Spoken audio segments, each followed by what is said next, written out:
Good morning, everyone. Welcome to the Friday SLO talk. Today, we are going to discuss step 4 of the Guide to Assessment of Student Learning. My name is Jarek Janio. I'm the faculty coordinator at Santa Ana College School of Continuing Education.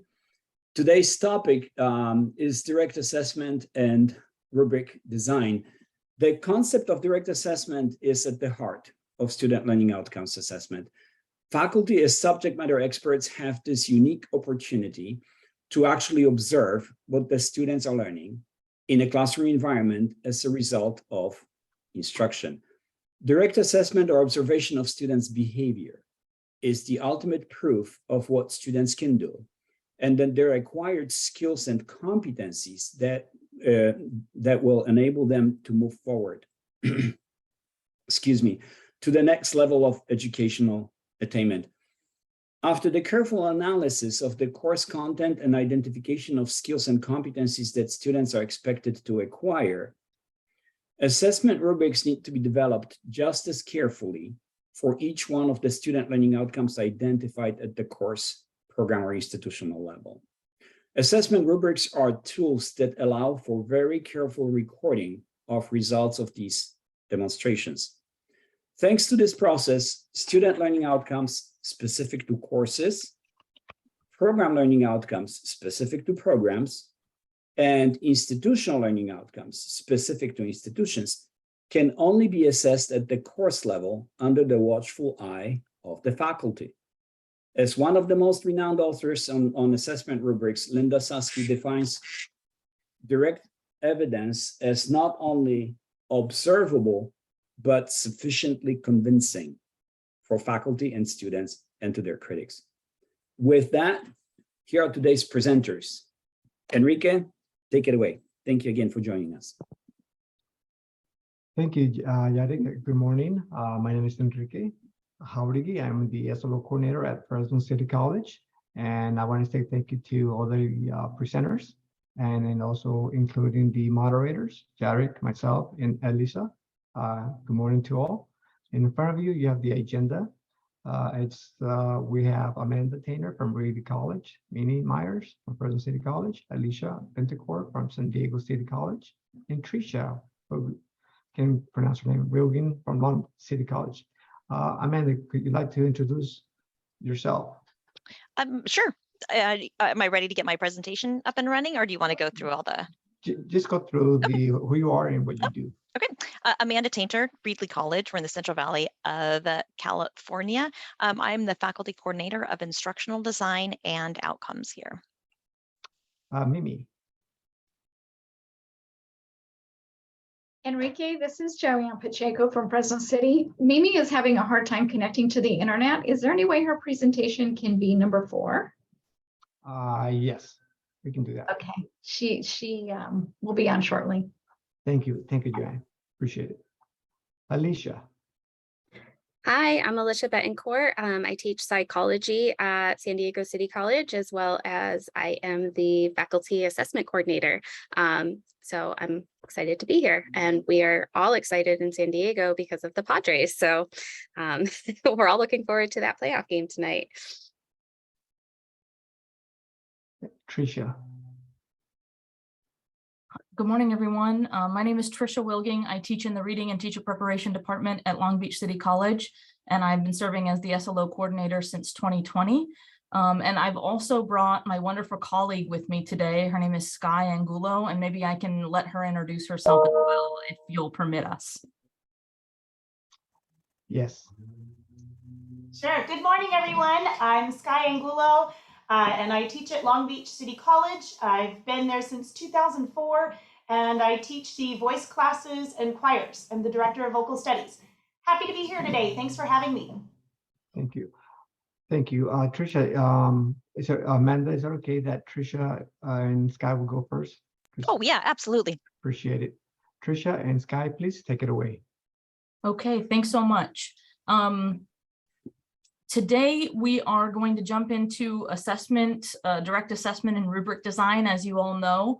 And thanks for letting us go a little bit early. We have some teaching conflicts, so we need to present so that we can get all of our expertise out before we have to go to class. So I'm going to go ahead and share my screen and we will jump in. Please let us know if you have trouble seeing. And also, we just always like to preface this by saying we like to be an informal group of presenters. Feel free to ask your questions in the chat, interrupt if you get stuck somewhere. We're happy to answer those questions as we go along. And today, our presentation is going to focus a little bit more for Long Beach City, that is, at least on course SLOs and institutional SLOs, because those are the areas where we use a lot of direct assessment and rubric design. Clearly, when we assess program SLOs, we also use direct assessment, but rather than, we use direct assessment at the course level we use an aggregate measure of to evaluate our program student learning outcomes. So we thought we could talk a little bit more intentionally about rubric design if we focus on our course SLO work and our institutional SLO work today. So a few things that Jarek mentioned already. Most of this I just took from the SLO guide. And we just wanted to highlight the fact that assessment rubrics are developed just as carefully as SLO statements for each student learning outcome, right? We want them to be the tools that allow for faculty to do that very careful recording of student skills and competencies. It can be student or SLO obtainment can only be assessed at the course level as a result of direct assessment activities, right? Things like presentations, group interactions, observations of students' behavior, products that students generate. Skye's going to talk a little bit to us later about her experience with student performance and those kinds of things. And then upon program completion and graduation, students should be ready to demonstrate these skills to their employers and at higher levels of their academic careers. And so we also just wanted to note that direct assessment allows for the observation of the demonstration of those specific skills and competencies.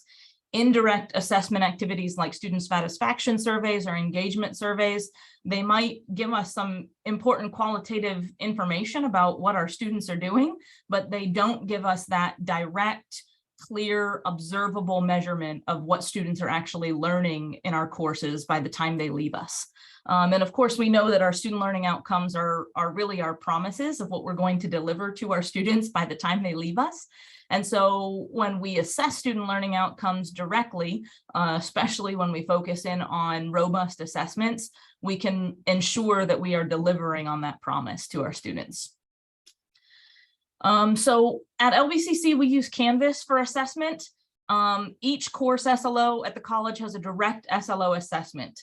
We use quizzes and rubrics. So I'm going to touch on quizzes briefly, but we'll emphasize rubrics a little bit more today.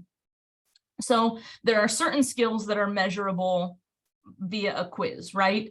And so our faculty, in some cases, elect to use a quiz to measure student learning So these quizzes are department level quizzes. And what I mean by that is every faculty member who teaches a certain course level in a department, they collectively say, yes, we feel good about this quiz or this rubric, and we're going to use it to assess student learning. So our assessment is normed for every section of a course level.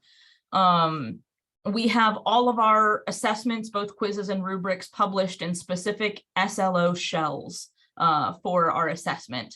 And so with the quiz-based assessments, we make sure we put an access code on them so that faculty can administer those assessments when they feel it's most appropriate, right?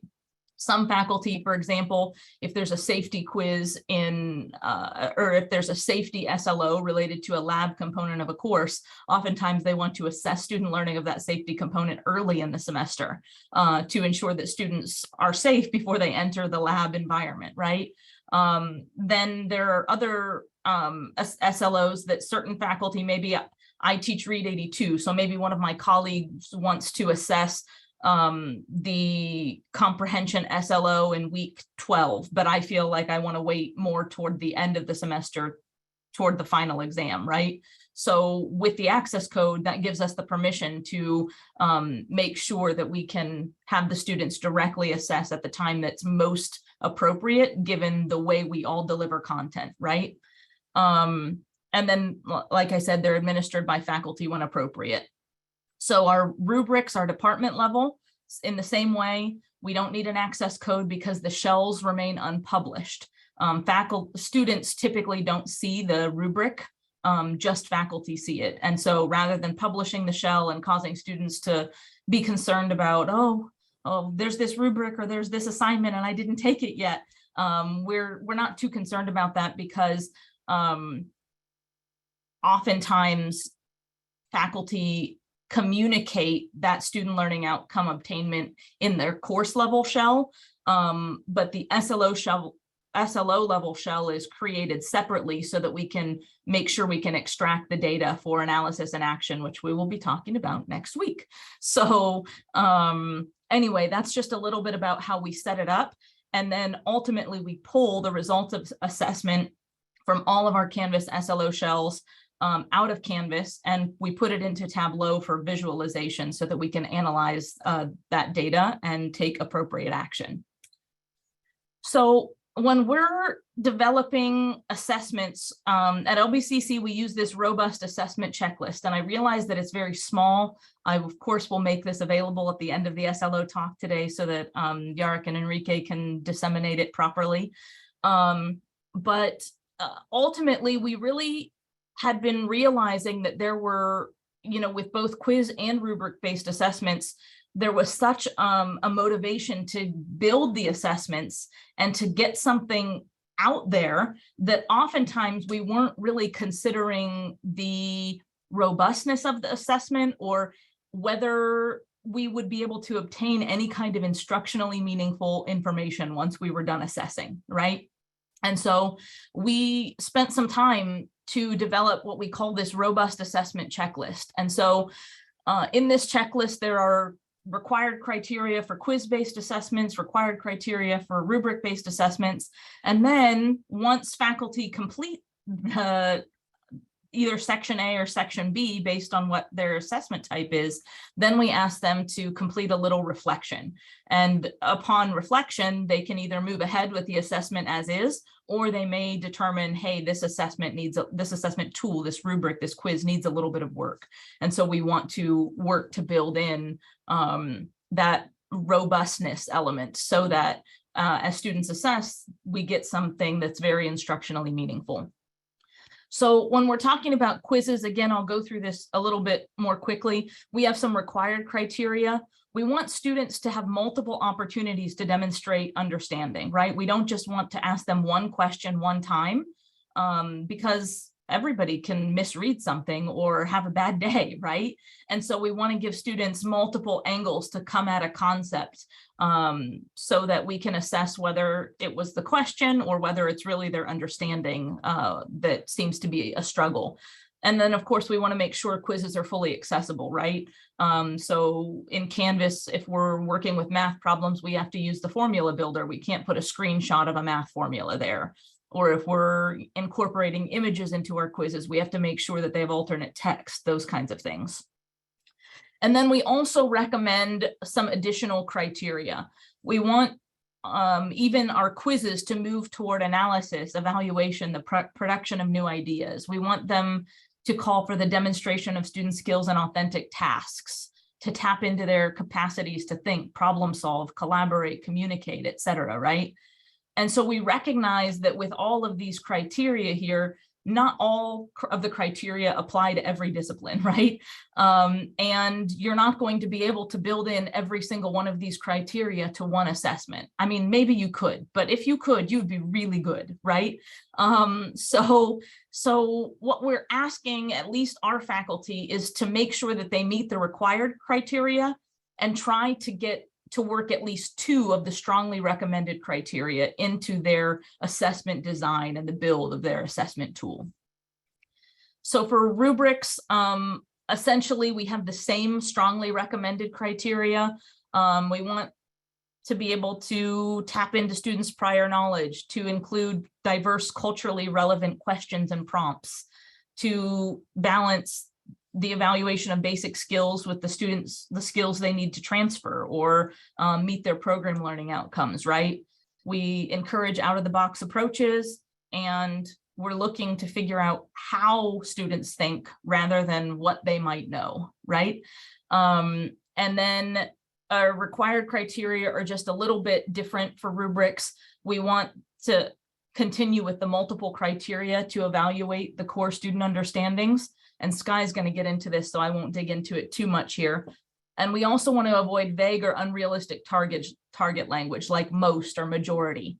And we typically don't have a problem with inaccessible rubrics, but that's still a required criteria for our DEIA efforts. And then ultimately our reflection, did you meet all of the required criteria? Did you meet at least 2 of the strongly recommended criteria? And if you marked no, please indicate below what you might do to improve your rubric or improve your quiz in order to meet this criteria, so that as we obtain results of assessment, we have something we hope that would be very instructionally meaningful for us to analyze and to take action on. Okay, I'm going to pass the ball to Sky now because this is her area. Great, thank you, Tricia. And just a little bit of a background on me and how I came to be an SLO facilitator. I'm in my 3rd year of being an SLO facilitator, and I was not one of those people that you would have just assumed would go into that position and be great at it. I kind of fell into the position. We had a music faculty member who said, I can't do it anymore. And I just said, okay, I will step in and do it. I feel like maybe it's my turn. And, you know, with SLOs, Tricia was talking about how we were making our assessments more robust, our rubrics more robust. And I'll tell you, I was one of those faculty back in the day when we were creating all of these SLOs and then these assessments. You know, you get so overwhelmed with this. It's just kind of like, well, let me just get it done. Okay, let me try this and see if it works. And here I am 3 years later, and through Tricia's instruction, like she is the master at all of this stuff. She knows everything. I've really grown into this role, and my faculty are a little surprised. They're like, wow, Sky, you're really good at this. Yeah, it makes sense to me now. So through the course of taking a look at all of our SLOs and our rubrics, we've really been able to make things meaningful for our music department, where it really works for the instructor. We're really good at what we do. We're all passionate about teaching, and we love learning about our students and knowing them. We know them individually. But what's great about these rubrics and having this data is that we can look back at it over, 3, 4, 5 semesters and take a look and say, I can see this one criteria. I'm consistently having this issue. Students are not getting all of the pitches, or they're not singing musically enough. I've got to fix this. So it's a great way for us as instructors to kind of do what we already do, which is evolve and change, but it gives us some real simple, clear data to kind of help us out to see the larger picture of what students are getting, and then maybe what they still need a little more help with. So that's kind of where I've come around with these SLOs and really embracing them and saying, yeah, I really do see the value. So when you're looking at, this is my rubric, my old one for Music 12, which is one of my choirs. It's my more advanced choir. And the way I had my SLOs set up before, and we all did, we had tons of them. We had too many. We had like 4 or 5 SLOs for every class. And then when we were told to make these assessments, we had very simple assessments because we had so many SLOs. So it's like, why have so much detail? The details seem to be more in those SLOs. So through the course of the years, we trimmed down our SLOs for each course. And now each course has about 2, maybe 3 SLOs. And this really enables us to take a look more in detail at how we assess. So this rubric here, you see it's really general. Operate to the fullest, most efficient use of whatever natural vocal endowment they have. Can they sing? And do they know they can sing? And it's based on the final performance. There's like 2 hours of music in the final performance. Did they understand their voice or did they not? This was way too general. So, and you can click on this, but it's really not meaningful. It's just doing the job because we're told we have to do it. So in figuring things out, even though, you know, we do this in the classroom and we're really paying attention to each individual student, when we change the rubric, and if Tricia can go to the next slide where we see I changed the rubric here to be a little bit more detailed. And again, I can now see from past semesters and years, okay, is there a spot where we're consistently struggling? And do I need to spend more time on this? So now I have my SLO that's a little bit clearer, easier to understand. Are they singing well in a choral ensemble? And are they getting all the right pitches at the intermediate level? This is my more advanced choir. So, and I do still take that final performance because they are learning over the course of the semester. And we typically do have 2 or 3 concerts, but that last concert really showcases everything that they've done throughout the semester. So you see, I have still that final performance, but I break it down between their vocal production, are they understanding their voice as a choir member, and then also, are they understanding the melodies in the vocal score? So I can get a little bit more detailed, because maybe some are just really sounding great, but they're still not reading the music well enough, and they're not getting all of those pitches. So I can get a little bit more detailed here, and then I can look back and say, okay, I have a few more students, they've got great voices, but they're not singing all the right pitches. So I need to spend some more time really focusing on finding on music reading, looking at the score, spending more detail in that area. So that's what we found with kind of cleaning up these rubrics. This one makes it so much more meaningful, but then it's still not overwhelming. We don't want it to be overwhelming for instructors where they're spending so much time assessing the student when they're doing that. You know, we're teaching in the classroom too.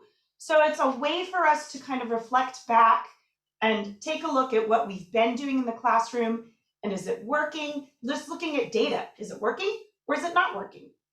So we have another class that we did as well that we want to show you. This is our beginning piano class, so our very beginning level. And this class had 4 SLOs, and they were all with different rubrics. But again, it was just one criteria. So, and it just wasn't seeming to really work. So as a facilitator, I sat down with our piano faculty and said, okay, what's important? What are you really teaching in the class? Let's clean up these SLOs, combine them. Can we combine them into one and then really have a nice, clear rubric with separate criteria that go through each and every, you know, spot on that SLO.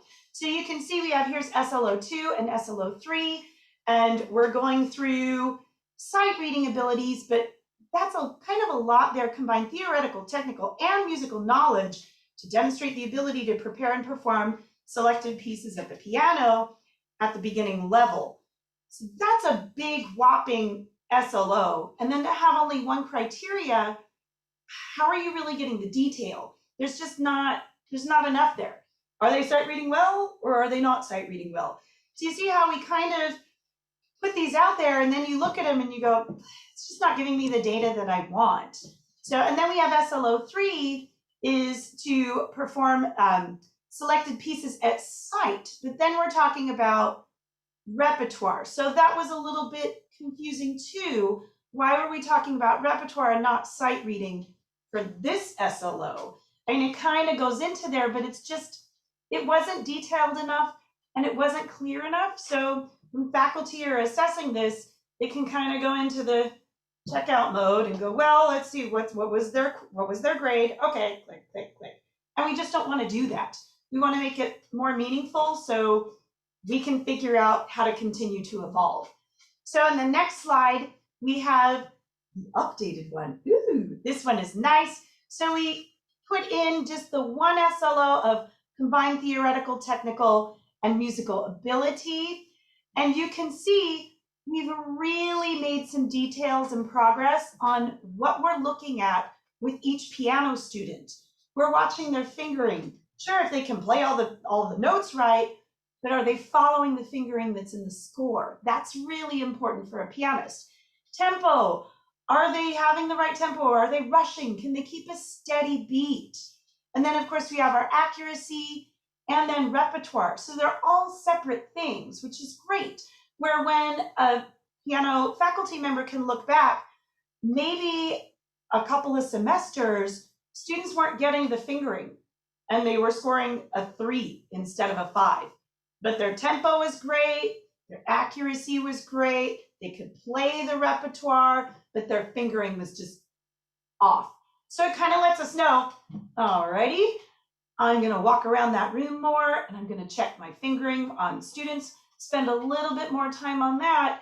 It seems like they're doing better, and I can hear in class they're doing better with these things, but looking at this data, it's such a simple and clear way to say, oh, this is where they're struggling, and this is where I can help.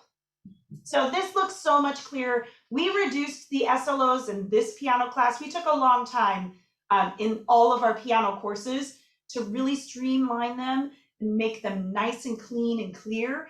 So now we just have 2 SLOs, and the rubrics are nice and clear with multiple criteria, still easy to assess, where it's, just clean cut. Okay, I know they've got this, they don't have this as much. Because on that quiz, they messed up on their fingering. They were rushing, they were slowing down. So this is just a great way for us to really assess each student, and it's easy to read.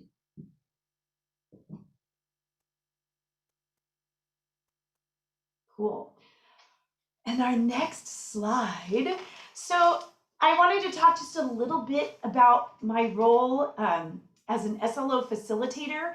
And I do have to say, I'm really happy that Long Beach City College has invested in SLO work, because there is no way I would be at this level of understanding things without somebody higher up from me, and that's Trisha, we have meetings every semester at the beginning of the semester, and she clearly states, here's what we're doing, here's what we want our facilitators to do with their faculty. And then throughout the semester, Trisha's available. I Zoom with her. She has SLO office hours, if you can believe that. And I pop in there to ask my silly questions and say, how do I do this? And how does that work? And I don't understand. Can you clear it up again? Which has gotten me to this point where I can really say, I understand this, because it's overwhelming at the start to really say, you want me to do what with everything and every course? But having the college invest in training folks and giving us the time, I mean, it's fantastic. So my role as a facilitator is I work with my faculty to build their assessments, find out how they want to assess their students in their SLOs, and I shepherd them through that. And then I have the wonderful job of getting all the faculty to actually assess.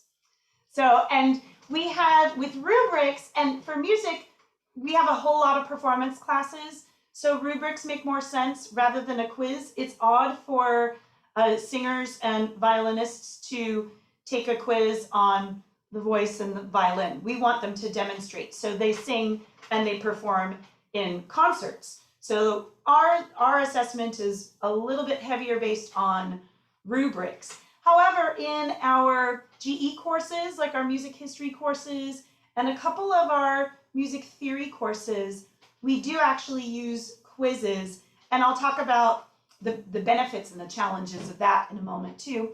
Excuse me.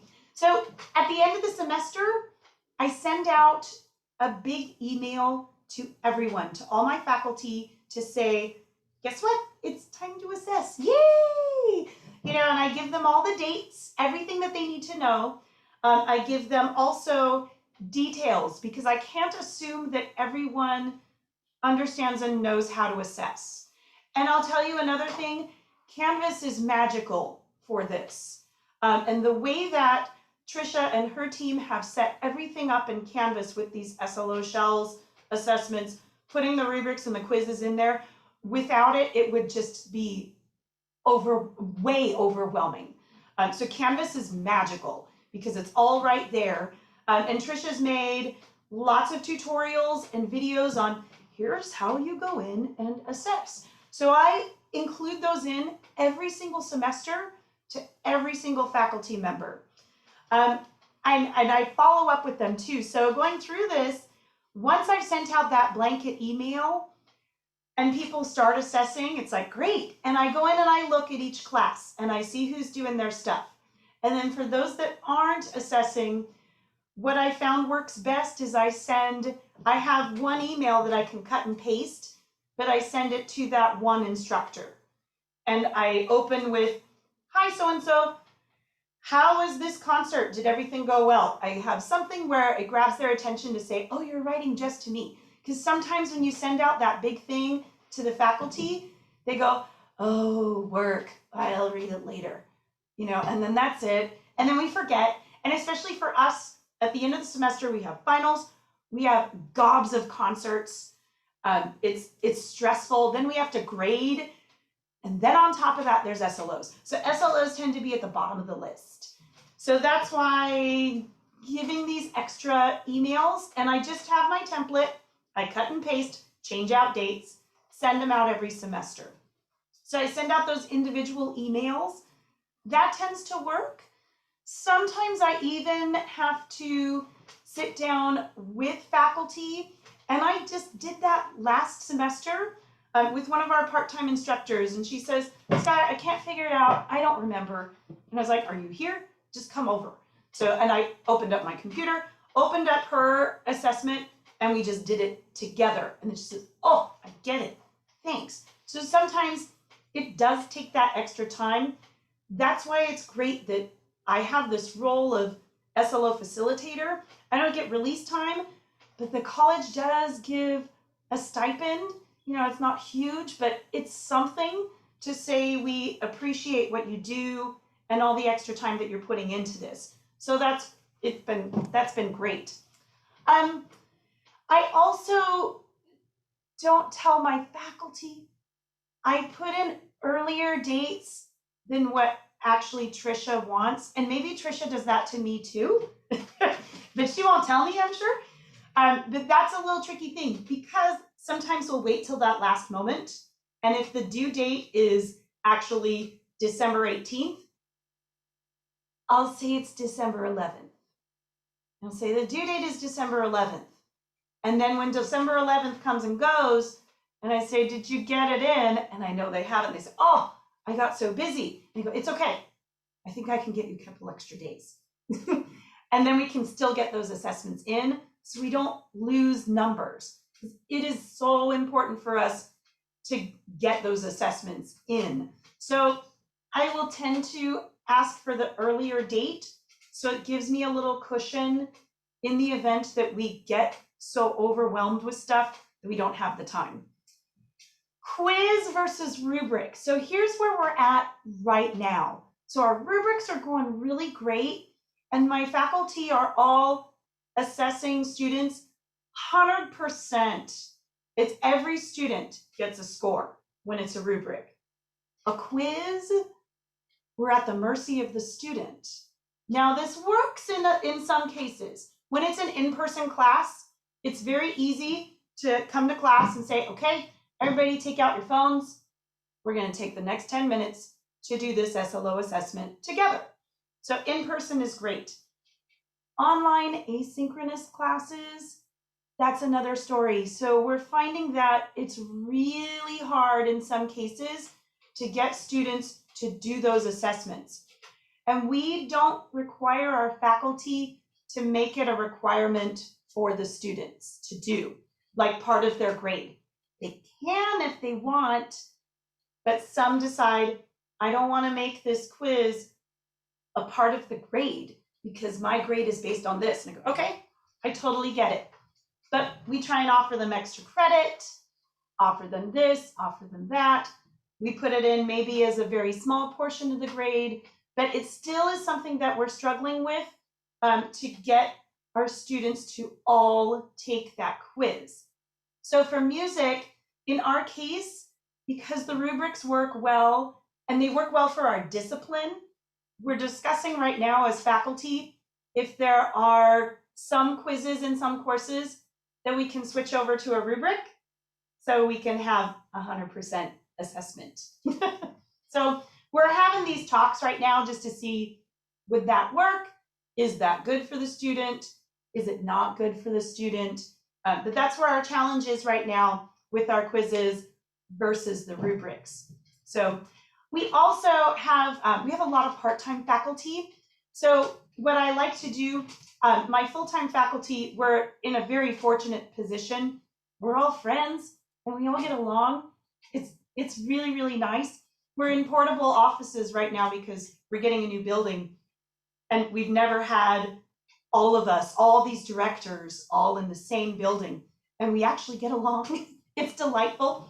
So we actually will take all of our courses in music and dole out a certain amount to each faculty member to help with gathering the analysis and actions taken. That's the next step. Once you've gathered all that information, then you have to look at all the data.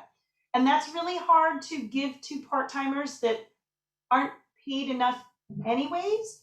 You know, full-time, at least we're here, we have our office hours, we have a lot of time, we have, you know, our time that we need in shared governance. So this is kind of one of those things where we say, let's give some help to our part-timers and we'll dole out. I'll take the piano courses, let me kind of look at things, and then let me talk to our part-time pianists and say, here's what I see. Do you see this too?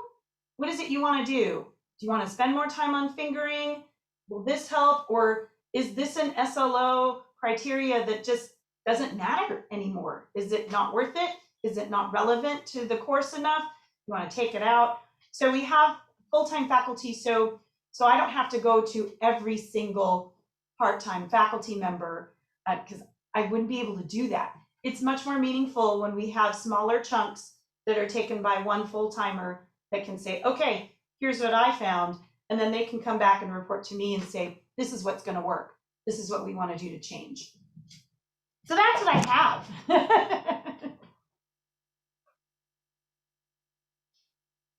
I think you are muted, Trisha. Enrique, I saw you had a question earlier. Do you still have Yes. one? Yes. Sky, what has been the pros and cons of for some disciplines having quizzes versus rubrics? Yeah, I know you mentioned, you know, music, but what about the other disciplines? For other disciplines like math and English department? Yes, or, you know, the CTE, you know, automotive or whatever, air conditioning, or yeah. I don't know that Sky can speak to that quite as much because she is the SLO facilitator in her area, right? I might be able to speak to that a little bit more. And I think that there's still quite a range, actually, Enrique. There are very many faculty who are seeing kind of what Sky has spoken to, that as they go on more and more, they're feeling stronger about rubrics because it gives them the opportunity to evaluate, observe, evaluate, and indicate. But then, you know, you still have faculty who would prefer to take the quiz route because they can administer a quiz and it's graded automatically, as opposed to a rubric that faculty have to spend the time to dig into, right? But I think that my experience is that the more folks get involved and get invested, the more they see how meaningful the process can be, the more likely they are to get into rubric design instead of quiz design. And that was, the whole purpose of quite a few years back with the quiz was so that it wouldn't be such a burden on the faculty member to assess. That the quiz would be set up and then you're like, okay, I'm done. Now I wait for data and I spend the time on the analysis and actions. But as we're seeing with these quizzes, we just can't get all of our students to take it. And we want all of our students to take it so we really know what's working and what's not working, or what we can focus on more. So that's another reason why we're kind of like, well, we have really great intentions, but for these reasons, it's not quite working great for us. So it does add more work on each individual instructor. So because they have to go in and put in those grades, but it seems like we're getting more meaningful data when we do that. Thank you. Lisa? Yeah, there was a question in the chat from Elmian. I apologize if I said your name incorrectly. Why do you have the number of errors in the descriptors? Do numbers of errors refer to the quality of how something was done in music? Linda Saskia advises against the use of quantities in descriptors. What is your take on this? It was when discussing with specifically piano, what they use, our piano teachers use to give the grades of A, B, C, D. So it was something that was, okay, you messed up your fingering 3 times. So that means if you mess up 3 times, that's a B. So it's just a way to kind of clarify things rather than it just sort of, having the students say, well, that's just your opinion. But having something that's really quantifiable and saying, well, it was these 3 things. So, and I know with music, there's a lot that isn't that way. How do you really measure musicality? So it's more based on those very technical issues with piano that they said, we want to have, the 1 to 3 mistakes, 3 to 5. I actually don't use that for my choirs. That I keep a little bit more general. Are you getting the pitches or are you not? So it just kind of depends on the faculty that teach the course of what's working best for them, I suppose. Thank you. And I had a question for you, Trisha, actually two questions. One is, you mentioned that there's this SLO Canvas shell that's unpublished. So if I'm teaching like an English 101 class, I can go into my instructional Canvas shell and then be able to upload a rubric from the SLO Canvas shell. Is that right? No. So it's an SLO shell that so all of your colleagues who teach English 101 would have said, yes, we feel good about this rubric. So that rubric lives in what's called our English 101 SLO assessment shell. So all faculty who teach 101 are enrolled in that. The rubric is there. All the students are also enrolled. And so then faculty, so even though there was another question in the chat related to this as well. So then even though the students can't see it, the faculty can see it, and all of the students are enrolled. So you can just kind of use the speed grader as you always would with an assignment. And so inside the SLO shell, it would be like English 101 SLO1 assessment would be the name. And then it's the rubric, all the students are enrolled. And so you would just grade student by student.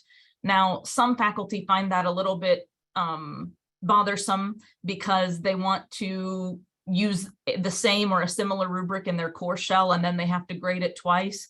It's true, they do. But really to keep 2 tabs open and to transfer scores doesn't take a significant amount of time. And so once faculty realize that this is our process and that there really isn't a more straightforward way, because then we have to find all the SLO assessment scores in the back end of Canvas from every individual faculty shell, try to clean it up in order to get the data. It just becomes too complex. So when we use these SLO shells, even though they're unpublished, faculty have access to the rubric and to grade all of their students.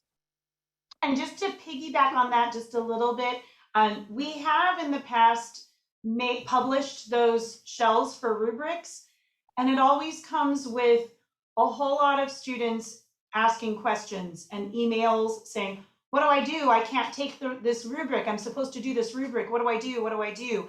And it was so confusing to them. And we'd say, don't worry, it's something I fill out at the end of the semester based on your progress and your grades, so you don't have to worry about it. But students were worrying, so having it unpublished just meant that, or means that students can't see it, but all the faculty do. So we publish the quizzes because students have to take the quiz. So we don't want to publish those rubrics because the students don't fill out the rubrics. So it's not important for them to see it.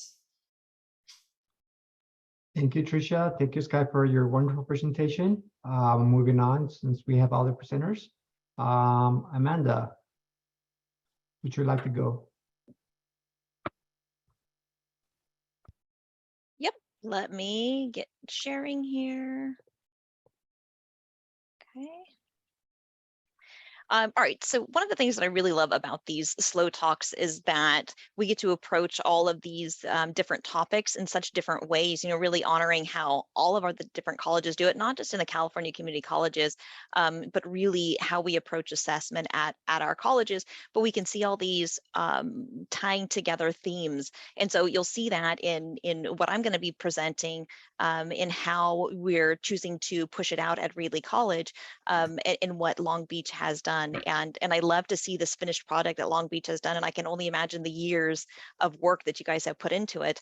And so ours is, we're just starting down this process of looking at how we've done assessment in the past and really starting to support and train faculty of thinking about assessment in some different ways than we've done so traditionally. So that's the approach that I'm taking for a presentation, but also looking at rubrics in a little bit of different ways and some of the variety that we can have in rubrics, and giving faculty the choice of which rubric is going to be the best fit for their discipline and for their individual outcomes. So I'm just giving you a little preface of the approach that I'm taking for this particular presentation. So one of the things that we started with over here, and that we're having instructors think about, is that the common practices when we looked at in the past how we assess our student learning outcomes is you can have this massive final exam, or this massive essay that students do, or a big project that they do. And you guys can put in the chat, what are the ways that we see many instructors choose to assess these big, robust, and I think Sky, you said it, these huge outcomes that we've created for our class, and really trying to get all of the complexities that we see in all of our student learning outcomes. So this is the common practices that we've seen. And I don't have my chat open, but I'm assuming you guys are putting in there some of the other ways that you put in there. Not yet, but go ahead and put it in there, and I'm going to go because I know we have a lot of presenters that want to go today. So here is a student learning outcome for one of the classes that I teach, and this comes from, quite obviously, an infant toddler course. And you can see, just reading this, even if you have no idea anything about early childhood or infant toddler, there's a whole bunch of different skills that are embedded in this one outcome. And that's the nature of what outcomes are, right? These are things that students, when they leave our course or our program or our institution, we're saying, here is this big thing that you've accomplished, this outcome that you've achieved. And so by nature of what they are, they're going to be rather complex and big. And so what I started to struggle with a couple of years ago, and in dialogue with a lot of other faculty, is, so how do we get to all of the nuances of all of the different skills that are embedded within our big, robust outcomes? And so we started to talk through this and think about what is an approach that could get to all of these and really ring true, that when we say a student is proficient in SLO2, that we really know, yes, without a doubt, they are proficient in all of those little minute skills that go into saying they've done this outcome. And so what we're doing is we're encouraging our faculty to take a look at their outcomes and to break them down into the skills that are associated with those. And we've trained our brain a lot of times to think about skills as CTE, as this technical thing, but really, no matter what, if it's a GE course course, if it's a CTE course, our outcome does have all of these associated skills that go into it in order to achieve those. And we naturally do this in our instruction. I mean, we take a look at the outcome and say, okay, these are the concepts and this content that I need to teach to get to this outcome. And so that's one of the things that we're supporting moving forward at Readly. And so you can see for me, this is how I broke down the skill. And this is a very iterative process of every time we go through, you know, did the skills that I've identified really truly get me to where I'm comfortable saying this student has become proficient in this outcome. And I'll talk a little bit about why I choose the word proficient instead of mastered now that has been a journey in itself over here.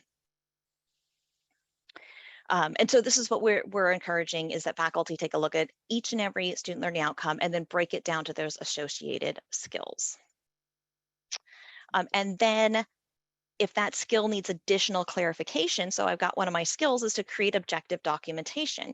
Well, that in itself needs some clarification so that students understand, what does it mean to create objective documentation? What am I saying? And so this is just as much for students' knowledge as it is for an instructor to think through, when I'm asking for this skill to be demonstrated, what is it that I'm truly asking for? And this is really the most difficult part when we're talking about prepping for our classes that it has become on our campus, is to think through, okay, what are these skills that I'm going to be supporting teaching and how am I defined it? And this is an important part as we look at rubrics in just a little bit. So how have we started to get the word out? Because this, as you can imagine, is a huge shift in how a lot of people have thought about assessment in the past. It's not really what we've been trained up through education in order to think about outcome attainment. And so through the support of numerous grants that we have on campus, because really any grant that's saying I am supporting student success rate, I am helping more students graduate, looking at our assessment practices is really tied closely to any of those outcomes. So if you're looking to fund any project, go to your grants, and if any of those grants have student success in there, it is incredibly easy to make a justification to get money to do that. So that's what we did. We looked at a couple of different grants and said, hey, we really want to support faculty over the summer in understanding different ways to create outcome assessments. And so we created a Canvas shell and we facilitated it throughout the summer and had faculty choose one class. And in that one class, they looked at each of their outcomes and broke those outcomes out into the skills that were associated with that outcome, and then decided and then created one assessment that would be associated with those skills. And this is slow work. Like I said, we're at the very beginning of this work. So I'm hoping in 2 years, I'm going to have this fantastic things that we're going to be able to share out and present when we're at the end of this project. But this is one of the first things that has to be done, is really getting that information out to faculty on what we're looking to do when we break those outcomes out into skills. And so that's an important piece before we even talk about a rubric and rubric design, but that's definitely something that we are training and helping faculty to understand. Any questions so far? I don't see anything in the chat. No, you're doing great. Good, okay. So the rubric, and this is an overlap to what a lot of things that Trisha and Sky had presented. And many of you probably already know this information, but I thought it was important to put it in here because I know we have such a wide range of people that attend the SLO talk. So it might be old information to many of you, but even if it's new for a couple of different people, I really wanted to put it in here, why it is that we do, we offer rubrics. And it was just important for me to remember this as I started to study and put together our trainings for our faculty, because in all transparency, I've been anti-rubric for most of my early teaching experience. I felt confined by it.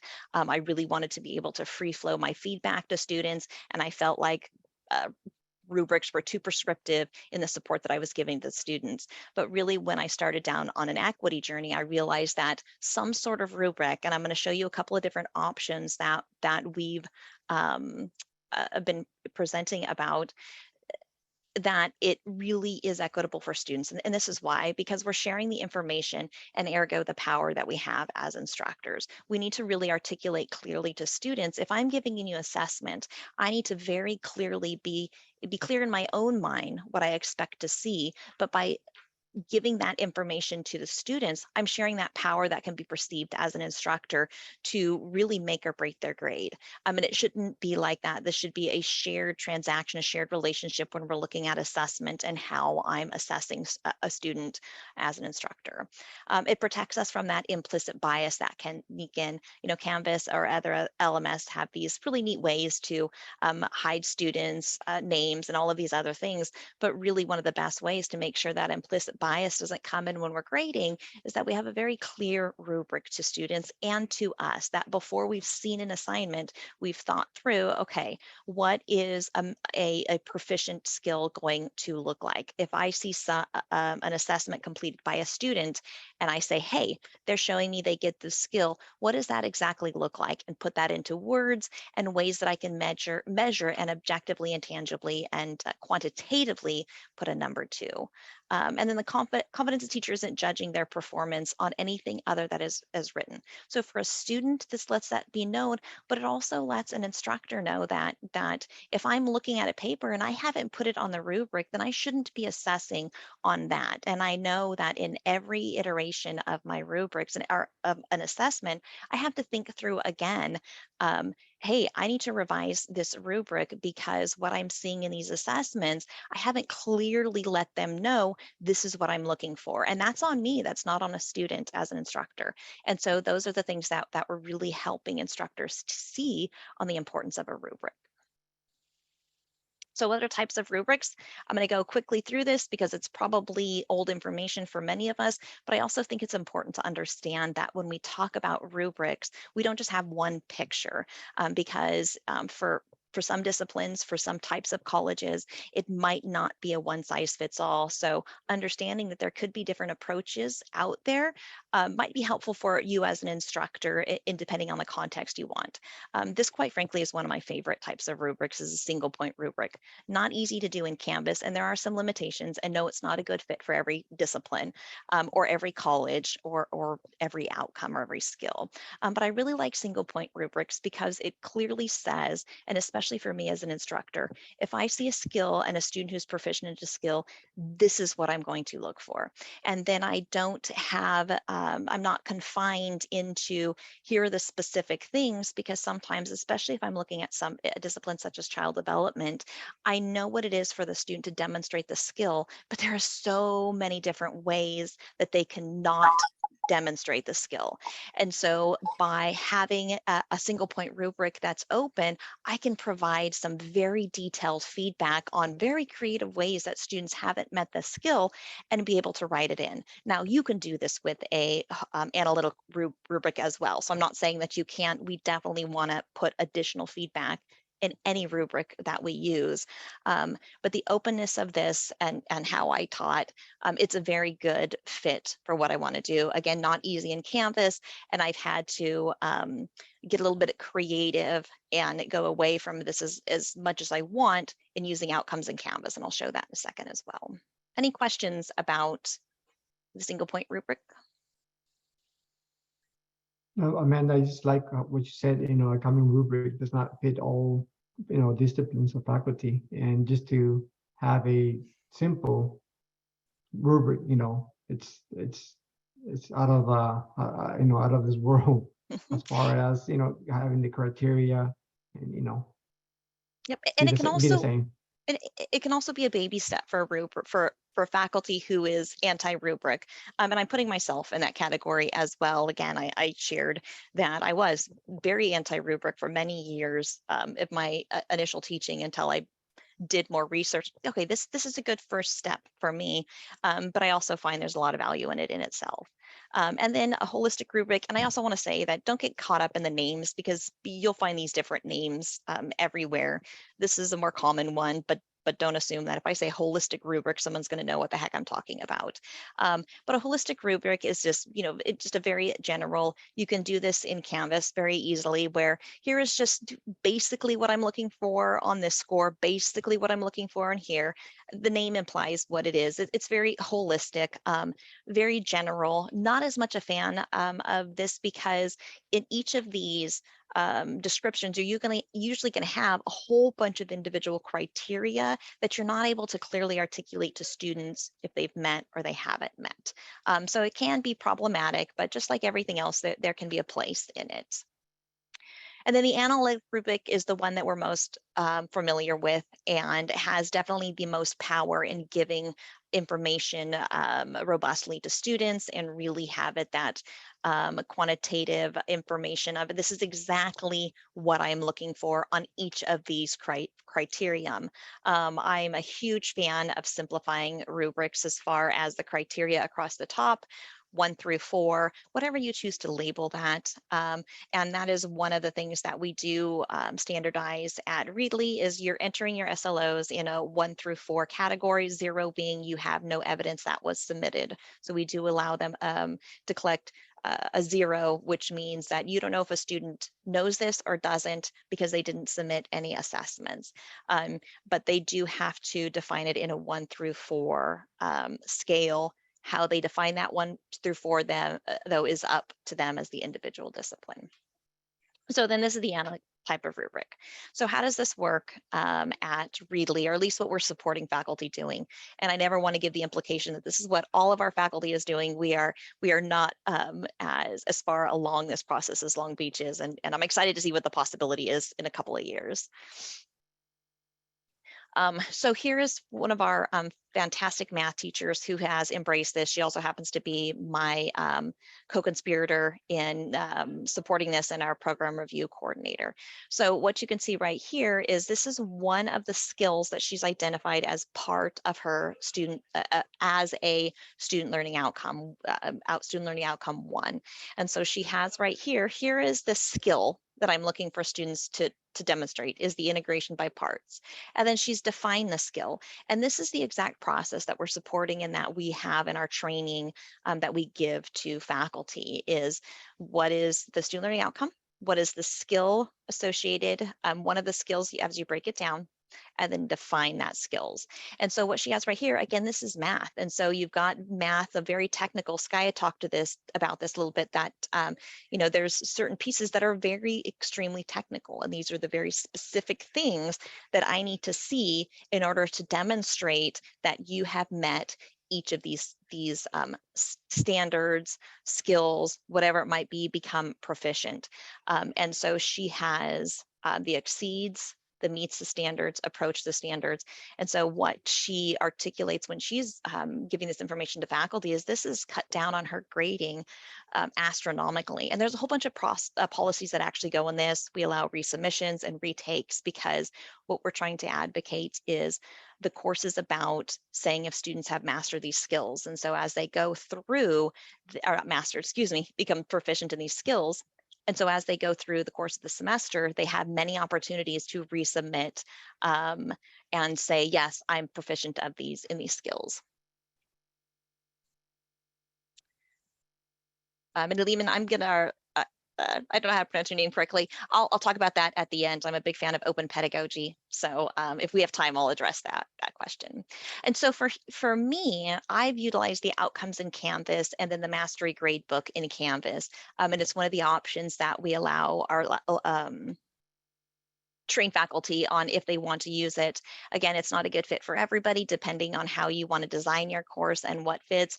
But I found that it's a very descriptive way for students to be able to see how they're doing and try to get the focus off the grade, but onto the learning. And are you proficient in this skill? And there's a whole bunch of other policies, again, that go into that.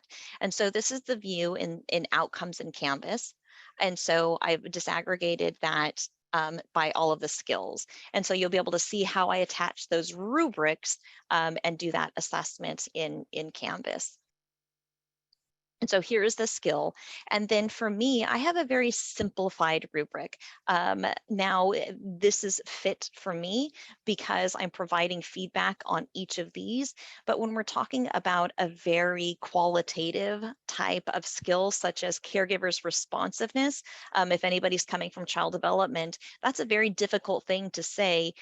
Here's a whole list of things that would demonstrate proficiency in that skill.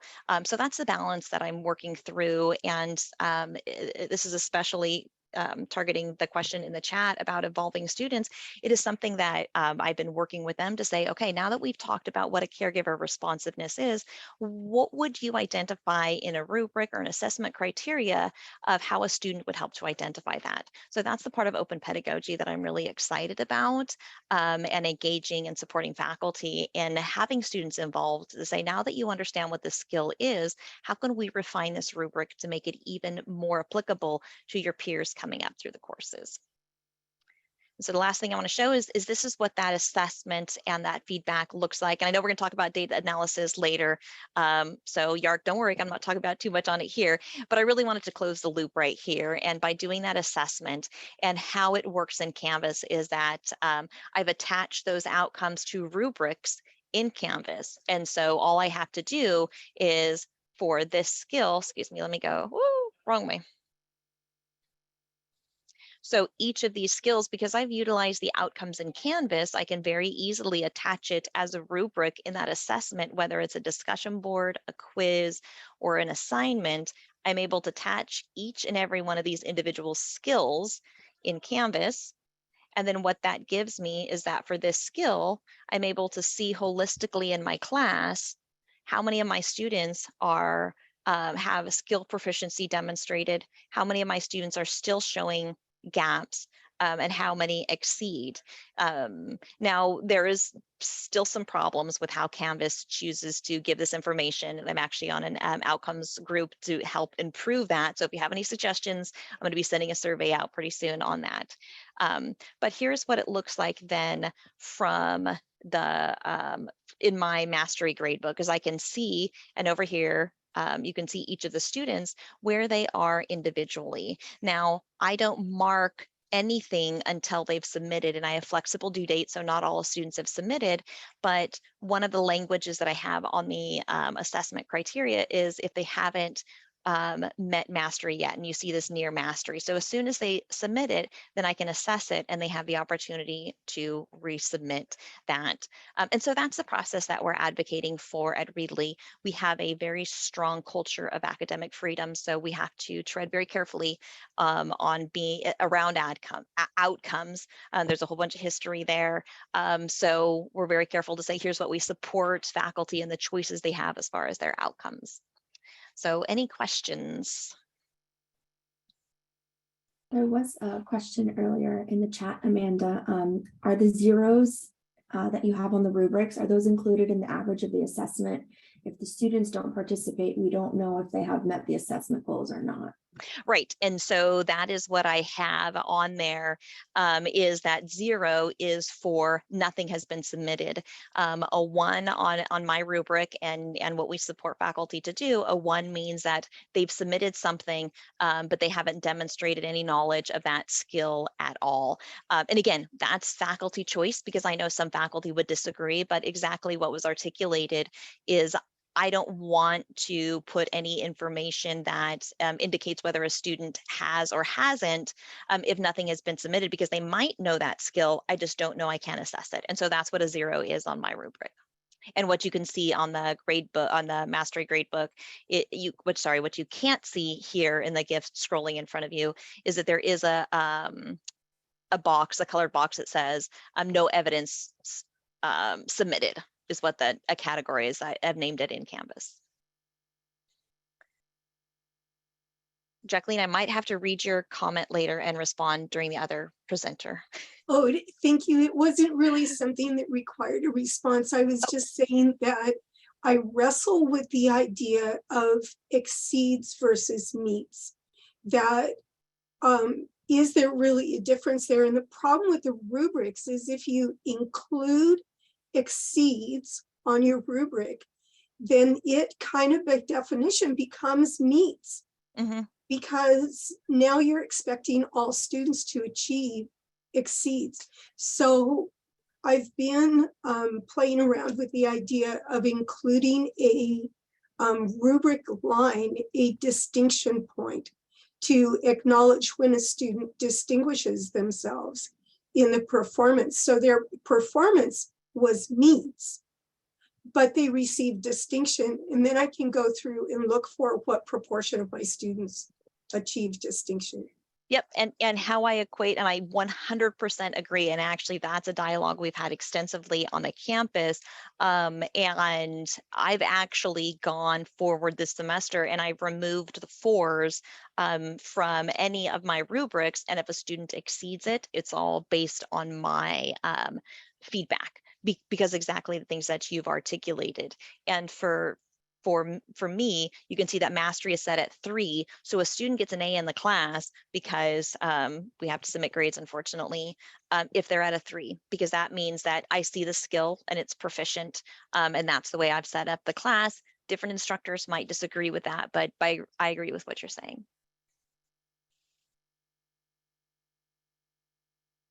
Enrique? Hi, Amanda, but a question. So I can be a student with prior knowledge and I can exceed the standard, right? Yep, absolutely. Yep. So this, I mean, to Jacqueline's point, it doesn't mean that exceed is bad. It's just you want it having more measurable criteria. Yeah. And I was hoping to see if I captured it on this GIF right here, but it looks like I don't. But and I do have students that have exceeds based on exactly what you articulated. They've come in with the knowledge already there, and they really could teach the skill. They know it so well, and that's given in the feedback as well as what's right here. And this is Jacqueline again. And the point that you're making is that when you're looking at the mastery grading, that works to set the mastery at a lower level. So I could say on a 5-point scale that mastery is demonstrated at 4, which is what we use. But unfortunately, for most of our courses, there's a numeric score attached. And so it's based on points that were available on the rubric. And if I include exceeds as a category, well, then the rubric is worth that many points, the exceeds points. And so it appears that the meets students have underperformed, if that makes sense. And I'm not comfortable with that. So yeah, it's a conundrum. But I really like what you've presented here, and you've raised some really good points. Thank you. Yeah, and we've actually changed our grading scale significantly because of what you're saying. And so for me, an A, because I do still have to give points, I can't just do a mastery grade book, unfortunately. And so I have those points, but an A is a 100% down to an 80.5. I think. And so there's lots of different policies that go into that as well. But yeah, just because of what you're saying. So an A is actually down to an 80.5. A student can get an F, or sorry, a C down to, I think it's like a 30%. Or not, yeah. So, and I know people are going, well, that doesn't make sense. There's so much more behind that. So. Thank you, Amanda. Yep. Thank you for a wonderful presentation. Alicia, you ready? Sure. Let's see. Take it away. Thank you. Am I able to share my screen? Yes. Okay. Okay. So the last 2 presentations have focused a lot on rubrics, and mine does not, because so far at San Diego City College, we haven't really standardized our student learning outcomes in a way that faculty rely on rubrics. We do still push for the use of rubrics for many different reasons, but right now our goal for student learning outcomes is just to make sure that we are directly assessing them. So ours is still with that. I'm still in the beginning stages of this role. I've been in this role for about 6 months now. So I am starting over with the whole faculty buying into this process. and, you know, with Amanda and Trish, like this is really beneficial for me because it's giving me, I've been taking notes on how to get faculty buy-in for this, because I do want us to be to the standardized part as far as rubrics and everything that can do, but we are still at the direct assessment part and kind of don't have that standardized rubric yet across our departments. So I am going to be sharing more a little bit about the direct assessment part. So kind of taking a step back from the rubrics, what do we do if we aren't at that point yet? So for us, we use assessments for program level and course level. We do document these right now we're in task stream, but we are moving to Nuventive. And we use these assessments to measure both program level, course level student learning outcomes to see if we're meeting our annual goals, our comprehensive goals for programs and courses. And measure progress toward those goals. This helps us to find areas of improvement and areas where we are actually doing things really well. So at the course level, this is used to assess whether students are achieving those student learning outcomes. But it goes beyond that. That's why we still do these assessments. Are they meeting them? But why are they, or why are they not meeting specific benchmarks? Who exactly is achieving the outcomes? What areas of content are they consistently not meeting in these different benchmarks? And how can we use this information to improve our teaching and learning? Okay. So course level assessments is what I'm going to focus on. These should be used to direct our instruction, to plan and develop our course, definitely for improvement plans, and to facilitate collaboration within and across departments and schools. This is something we are still struggling with at San Diego City, is being able to facilitate that collaboration within a department so that everybody is kind of buying into student learning outcomes assessments, as well as being able to have a say in program outcomes and program review. So being able to assess at the course level will facilitate that collaboration. And it should be facilitating collaboration between adjunct and full-time instructional faculty, but also student services personnel. Okay, there are many student services that impact whether students are able to meet their student learning outcomes.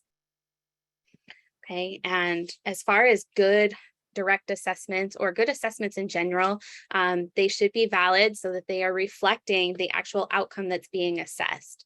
I think the first presentation about quizzes and rubrics, these really are a great way to ensure that we are actually measuring and assessing the outcome that we are trying to measure. Sometimes, you know, just giving a unit test, it might hit on some of the student learning outcomes, but are we truly reflecting what the goal is when we are giving assessments? Okay, they should be reliable, so they should be consistent over time. Actionable, meaning we should be able to take the results and use it for improvement in both teaching and the way that we are presenting material, but also the way that students are able to show their achievement of the outcomes. Okay, efficient, meaning time effective, engaging. Okay, we want students to show their learning and demonstrate the extent of their learning in a meaningful way. Okay, interesting, and triangulation means just provides multiple lines of evidence or data. And the way to do that is through the use of direct and indirect assessments. So we've been talking a lot about direct assessments and rubrics, but we need to make the distinction between the two. So it really depends on what we are assessing and how the methods being used as to whether something is going to be direct or indirect. But both types of assessment, when used together, give us a more complete picture of what students are achieving, what their capabilities are, and whether or not they are meeting those outcomes. So we should be using both throughout the semester in order to identify certain values and attitudes about the learning, but also to give us the evidence that direct assessment does. Okay, so just a quick overview, direct assessment is when we collect actual samples of student work. This gives gives us the real evidence, and indirect are used, these are more indications of student learnings. So it kind of goes outside of the actual evidence, but it's still important for the way that we are gathering data to make improvements and using those for improvement plans moving forward. So indirect assessments, just a little bit more, they reflect on student learning. It's really about the perceptions of what students have learned, but how do you actually know if they've truly learned it, which is why we need direct assessments. You know, if I go to the doctor thinking that I have strep throat because of the certain symptoms that I have, those are my perceptions on the symptoms, my perceptions of what's going on. But unless they actually do a direct strep throat test, I don't actually have the evidence to support that specific diagnosis. So we need to be able to have that evidence. And that is why we end up using direct assessments. Okay. And these are just some examples of indirect assessments, student surveys, attendance, exit interviews, things like that. Okay. And again, these are helpful and meaningful to help improve learning and teaching, but they don't provide true evidence of whether or not students are meeting Alicia? outcomes. Yes. Can you get closer to your mic? Oh, I'm sorry. Am I Thank you. too quiet? Yes. I'm sorry Yeah. about that. Okay, so moving into direct assessments, these tend to be more quantitative. We want to know whether students are demonstrating a knowledge, skill, or behavior. We want to look at the trends and rates. And these tend to be under the faculty and/or student control. So we should be able to use this again to inform decisions about content, the textbooks that we're using, the format, assessments, instruction, etc. Okay, and this really shows us whether students are achieving the outcomes that are set for that class. And rubrics, like I said, we haven't gotten to the point of standardizing this process, but using rubrics provides consistency and transparency as far as assessment is concerned. Okay, and some examples of direct assessments, like were mentioned, exams and quizzes, portfolios, writing assignments, in-class assignments, discussions, research projects. So there's many ways to assess student learning outcomes directly. The major concept that goes behind this, though, is just reflecting on, will this give me an example of student work that directly shows whether or not they are meeting that student learning outcome? Okay, so again, going back to the meaningful validity of the student learning outcome assessment. And I have just a couple of examples of how I directly measure my student learning outcomes in psychology. And this is different than how other instructors, because like I said, we still have that academic freedom part that we are trying to have faculty buy into the student learning outcome assessment. So even those that aren't directly assessing or collecting their data to present onto TaskStream, I still use direct assessments so that I can make sure that my students are meeting the student learning outcomes. And for this, I do a final project to really culminate on what we've learned throughout the semester and give students a great opportunity in a meaningful way to show that they've met the student learning outcome. And I do use a rubric for this so that students know exactly what's expected, and it provides consistency in my grading. Okay, but if you look at the student learning outcome that is there, this project meets it, but there are other ways to show that students have met this, even if it's not using this final project. Other instructors use things like case studies and analysis of different simulations and exams, written or multiple choice exams, and discussion questions. So even though we have this one student learning outcome, we all assess it in different ways. And for me, this is the way that is most meaningful to me. And another example is a midterm paper assignment. So this is more of a written assignment to meet a different student learning outcome for a different psychology class. And again, To meet this, I feel that the writing assignment provides a great way to measure whether or not students are meeting the student learning outcome. Again, I use a rubric so that it's consistent and transparent. Students know what to expect. But again, there's other ways to show that this has been met. Reading an article and answering discussion questions, a quiz or a test, or even doing a group project based on a research that has been done in the field. Okay. And so with those two, even though I definitely use rubrics, not everybody does, but rubrics do just, again, give that consistency. They help us to improve performance of our own teaching, but also improve performance of student learning and showing their outcomes. It allows us to provide solid feedback to students, and it allows them ways to understand how to improve and revise their work to either resubmit or for future assignments. Okay. And I know I kind of rushed through that. I was just trying to make sure we had time. I know we have one more presentation and then time for questions. So let me exit out of this, and I haven't been able to see the chat. I wasn't sure if there was any questions.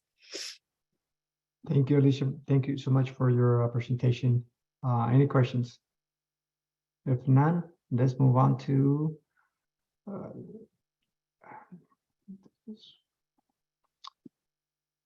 can you see my screen? Mm-hmm. Which screen are you seeing? The agenda. Thank you. I have 3 monitors. I do apologize. We have Minnie Myers from Fresno City College. Would you like to introduce yourself, Minnie? Say something about yourself and what is it that you do? Myers, I think you're muted.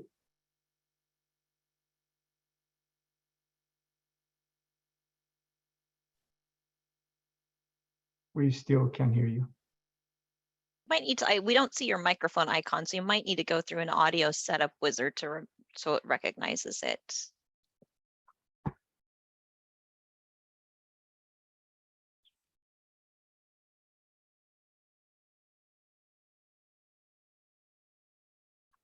Not quite. While Mimi's working on her sound, no stress, Mimi. There's always fun stuff to talk about for outcomes. Does anybody have anything they wanted to add, chime in? I had a question for Alicia. Alicia, yes, Alicia. You mentioned that your college is in the process of doing rubrics.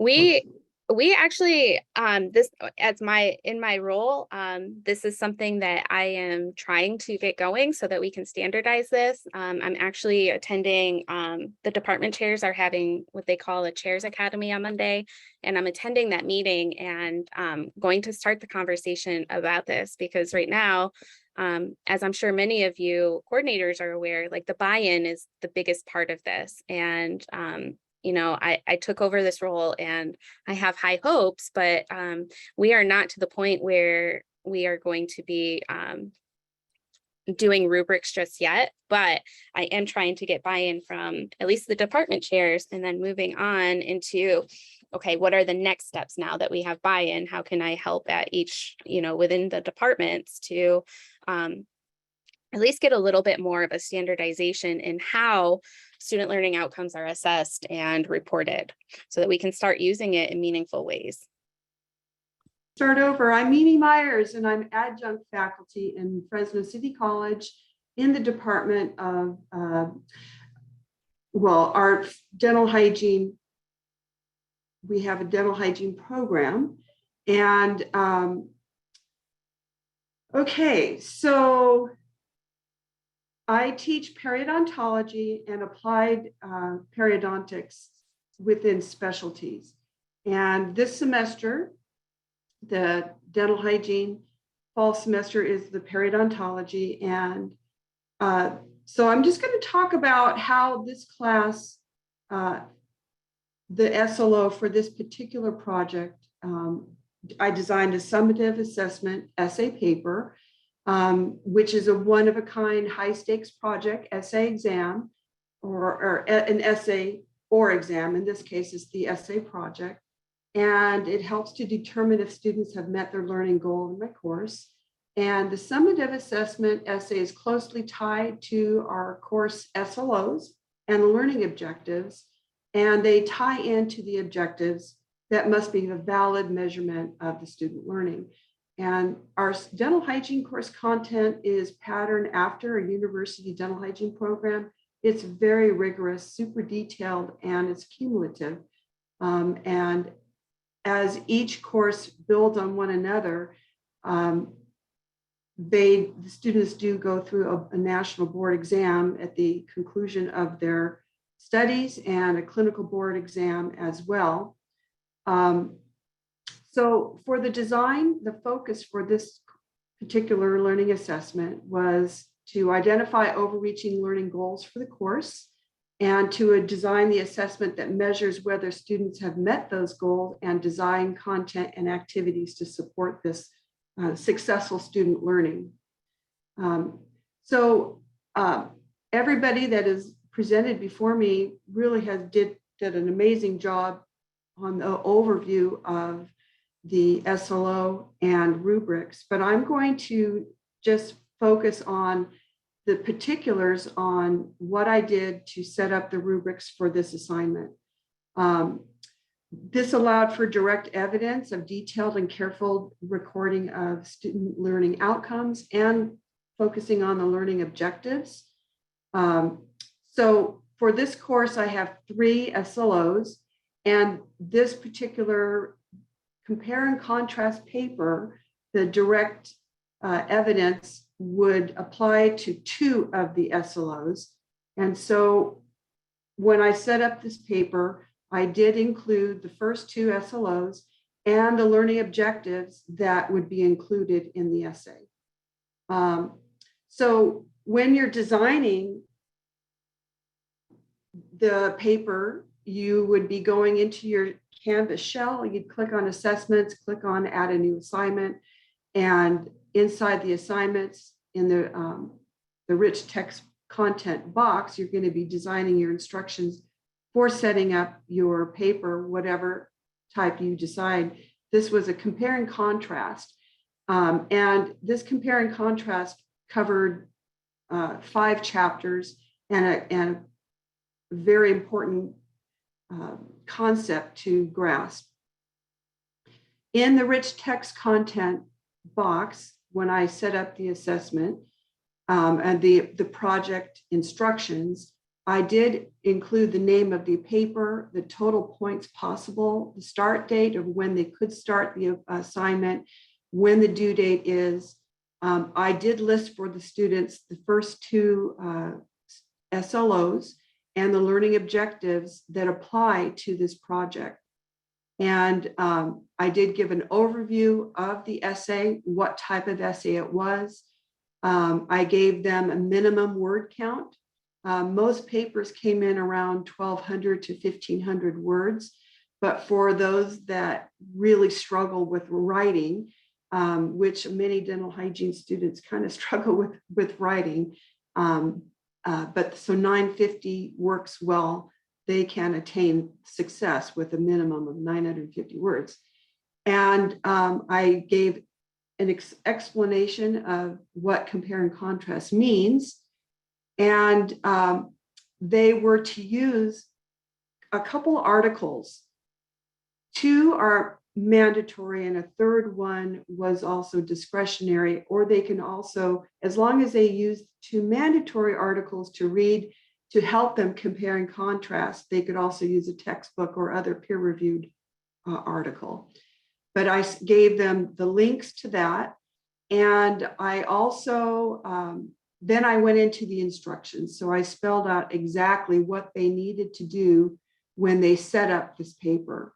So not only are they're reading for content so that it can help them set up their compare and contrast paper, but they also had to include all of these criteria. And so then once all the criteria is spelled out for the students, I also gave them a link. We have access to a resource lab, library / computer / tutoring facility in our building. And so I gave them a link for if they needed help to write this paper, that they can go to the lab and work with a tutor. So, but the bottom of the instructions in Canvas for that assignment, it's spelled out right here as far as when it's due. And okay, so what I like to do when I set up an assignment is designing the rubric alongside the instructions, utilizing the SLOs and the outcomes. So all the pieces are side by side. And then when you build the rubric inside the Canvas, your shell there, it does take a long time. And so you really want to set up your rubric, all the pieces that you want to include in a Word document first. Because as you build the rubric inside Canvas, things can go wrong. For example, I put hours into designing and constructing a rubric, and I lost my internet, and I had not saved, and there it was. It's like, gone.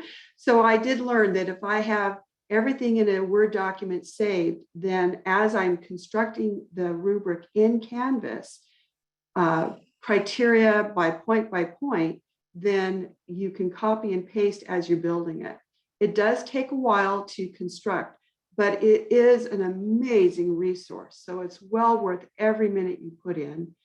And once you've designed your assignment, you will attach the rubric that you just built right into the assignment. And this right here is a copy of the rubric that's attached to that assignment. This one is really involved. And I have each criteria here. And then I have a range of points because there's so much variability between students, and each criteria, what I really love about this is it does eliminate the bias. I totally agree with those that came before me to explain that it eliminates the subjectiveness or interpretation of this paper, because right in the content, right in the criteria, you are explaining everything. To earn 23 to 25 points, for example, this is what I'm looking for. And if you're not meeting this standard, but you had most of it, why did maybe the student lost focus and left out some components. So then they would score 19 to 23 points. So each one lists exactly what I'm looking for. It's no longer subjective. When I'm reading the paper, they have the information or they don't have the information, and I will give them points based on what they've included. And so it's concrete, objective grading. So now, once you've set up your assignment, you've followed your SLOs, your objectives, and you've created the rubric, it's all attached to the assignment. The student can go in, read the instructions, look at the rubric, make sure that there's no lack of understanding on their part, so they're clear on how to set up their paper and what I'm looking for when I'm grading it. Now you're ready to grade the essay in Canvas. So then you would go to your Canvas shell and you'd select the assignment in your shell, and you would pan down and then click on, like this, for this one is a compare and contrast essay paper. So you select that. And then once you select this, you would go to Speed Grader. And after you select Speed Grader, then this little drop-down button right here selects, brings up your students, and the students that have uploaded their assignment. You can, if you're grading it all in bulk at one time, then you can just go one student at a time. But I allow a range of time for students to send me or upload and turn in their assignment within a time frame. So it's not just like on that date, they're all due. They can turn it in sooner if they want. So you're going to click on that arrow to drop that down. And as soon as you click on the student, then here you have this little tab that says view rubric. And this shows that you attached your rubric to your assignment. Once you click on your rubric, then it opens it up to all the criteria, each one that you included, and then each category of points. And when after you read your paper, you're going to select where they scored.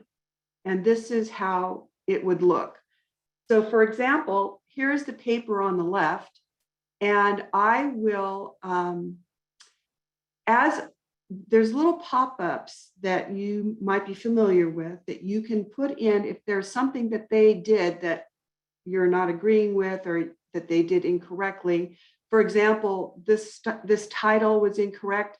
They even put the wrong class number, like the class that I'm teaching is DH1C, they put it DH7. So that they lost some points. So there is a little comment box that you can click on. See, so here's the main box is for the points. The little box is a comment box. So once you click on the comment box and you put your comments in the body of the paper, you can copy and paste your comments in the comment box. So when they see they only got 20 points out of 25, well, why did they earn only 20 points? What happened? So then I will explain what happened and why they lost points there. So that way, when they're reading why they lost points, it makes sense to them. And at the end, what it looks like for them, and then I should say also that sometimes the criteria, there's numerous ones, and but it can be simple as well. For example, part of this compare and contrast paper, they had to do a quiz on content from one of the articles, and they had to complete it and upload it with the paper. So for this, it's kind of like, I think Amanda was talking about, 1 through 4, but 0 means that they didn't do something, they didn't upload something. So this, they would get 5 points for participating and uploading that completed quiz. A 0 point simply means that they just didn't upload it. So this person did not get any points because it just wasn't there. This here, their reference page, they left out something, so I was able to put in the comment box why they earned only 3 points out of 5 on that. This is what they see on their end is the color codes. Green means they got full points, orange means that they got partial points, and you can see that there's a comment box explaining where they lost the points. Red means that they just didn't score well because something was very deficient. It was there or not there. And again, these are the comment box when you're grading the essay in the Canvas shell. You can, as you're panning down, you've got wonderful tools that you can edit and make comments, and then you can just copy it into the comment box to substantiate the points in the grading. So that's it. And I apologize for the confusion there, but that's all I have. Thank you. Question, Mimi. Yes. That was a very thorough rubric for an assignment, right? That's one assignment they use.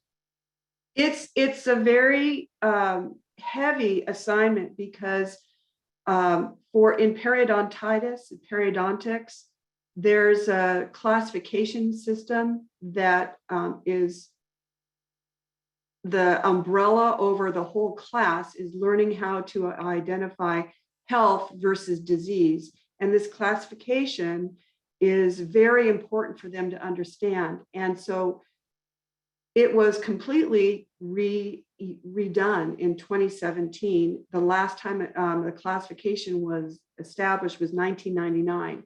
So they have to understand the old because the industry is still using the old and insurance companies still use the old categories. But since it was redesigned in 2017, they have to thoroughly understand that. And so they have to, in order to be able to explain the old versus the new and compare and contrast that, they really have to have a good understanding. And it does, there's a lot of chapters that were presented. And so beside reading the peer-reviewed journals explaining the old versus the new, this paper really shows me whether they have mastery on this concept, and where I'm seeing that the students are falling short on their understanding, then that helps me to come back in the next presentation classes to bolster and clarify anything that I'm seeing that the students are not understanding. That helps me be a better teacher to make sure that I'm making sure that I'm covering content more efficiently for them. And so I feel like the rubrics helps me to make sure that I break down everything that I want the students to learn. And when on the students' end, they know exactly how to set up the paper and what I'm looking for when I'm grading it very objectively without bias, because this is, it's a paper that there can be subjectiveness when we've graded in the past. But with this Canvas rubric, I feel it allows me to be fair and objective, and it helps me to become a better teacher because I can see, like, maybe where did I fall short in conveying a concept to students. So thank you. On the group chat, is it possible you can share or drop your presentation in the chat? Or yeah, if you could show me how to do. If not, you can send it to me. Email. Okay. And I'll share with the presenters. Okay. Now, may I ask you a favor? When I get back to my home, get my internet back up, can I email that to you separately? Yes. Okay. And so let's see. Okay, so I will email that to you, and within about an hour or so, assuming that when I get home, I can figure out how to get my internet back up. But I'm happy to, yes. Okay. All right, thank you very much.